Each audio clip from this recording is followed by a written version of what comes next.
ഇന്ന് നമ്മൾ ഗുരുവായൂർ മേൽപ്പാലത്തിൻ്റെ അടുത്തുള്ളൊരു സൈക്കിൾ കടയിൽ പോയിട്ടുണ്ടായിരുന്നു സൈക്കിൾ നന്നാക്കാൻ. പോയിട്ട് നന്നാക്കിയിട്ട് വരുന്ന വഴിക്കുള്ള കാര്യങ്ങളാണ് കാണിച്ചു തരുന്നത് കേട്ടോ. ഗുരുവായൂരിലാണ്, ഉള്ളിലുള്ള ഒരു വിക്കറ്റാണ്. ഇവിടെയാണെങ്കിൽ ഇപ്പോൾ റോഡൊക്കെ കംപ്ലീറ്റ് കുളമായിട്ടുണ്ട്. കുണ്ടും കുഴിയും, പിന്നെ തെരുവ് നായ്ക്കളുടെ ശല്യം വേണ്ട, അതേ തെരുവ് നായ്ക്കളാണ്.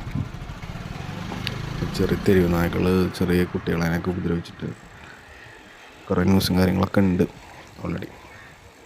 പക്ഷേ അന്ന് എന്തൊക്കെയോ കുറച്ച് പേര് വന്നിട്ട് നായനൊക്കെ പിടിച്ചുകൊണ്ടായിരുന്നു. പക്ഷെ ഇപ്പോൾ വലിയ മാറ്റമൊന്നും കാണുന്നില്ല, വീണ്ടും പഴയ പോലെ തന്നെ ആയിട്ടുണ്ട്. റോഡുകളൊക്കെ ഡെയിലി ഓരോ ദിവസം കൂടുന്തോറും മോശമായിക്കൊണ്ടേയിരിക്കുകയാണ്. ഇപ്പം ഞാൻ പോയിക്കൊണ്ടിരിക്കുന്ന വഴിയിലുള്ള ചില റോഡ് സിറ്റുവേഷൻസ് ഇപ്പോൾ കാണിച്ചു തരുന്നത്, അതല്ല നിങ്ങൾക്ക് തന്നെ മനസ്സിലാവും. ഇവിടെ ആരൊക്കെയോ കുഴി കുറച്ച് ഒന്ന് മൂടിയിട്ടുണ്ട്, അത്രയെങ്കിലും ചെയ്ത് നാട്ടുകാരുടെ ഭാഗത്ത് നിന്ന്.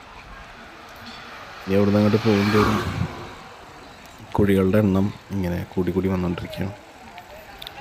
എനിക്ക് തോന്നുന്നത് എന്താ വെച്ചാൽ, നമ്മൾ ഇത്രയും ടാക്സും കാര്യങ്ങളൊക്കെ അടച്ചിട്ട് വണ്ടിയൊക്കെ റോട്ടിൽ കൂടെ ഓടിക്കുമ്പോൾ ഇതുപോലുള്ള കുഴിയിലൊക്കെ പോയി ചാടി ഉള്ള ടയറും അതിൻ്റെ ഷോക്ക് അബ്സറും സസ്പെൻഷനൊക്കെ പോകുമ്പോൾ നമുക്കൊരു വിഷമം ഉണ്ടാവില്ല. ഒരു വിഷമം കൊണ്ട് ഞാൻ ജസ്റ്റ് ഒന്ന് കാണിച്ചു തന്നു മാത്രം. ഇത് ആരെങ്കിലും എന്താ പറയുക കണ്ട് ഉദ്യോഗസ്ഥന്മാരെ കണ്ട് എന്തെങ്കിലും ആക്ഷൻ എടുത്ത് ശരിയാക്കി തരാൻ പറ്റുമെങ്കിൽ വലിയ ഉപകാരമായിരുന്നു. ജസ്റ്റ് കാണിച്ചു തന്നു എന്ന് മാത്രം. കാരണം എൻ്റെ സൈക്കിള് കേടായെന്ന് ഞാൻ ആദ്യം പറഞ്ഞല്ലോ, ഇതുപോലെ ഒരു കുഴിയിൽ വീണ് പഞ്ചറായതാണ്.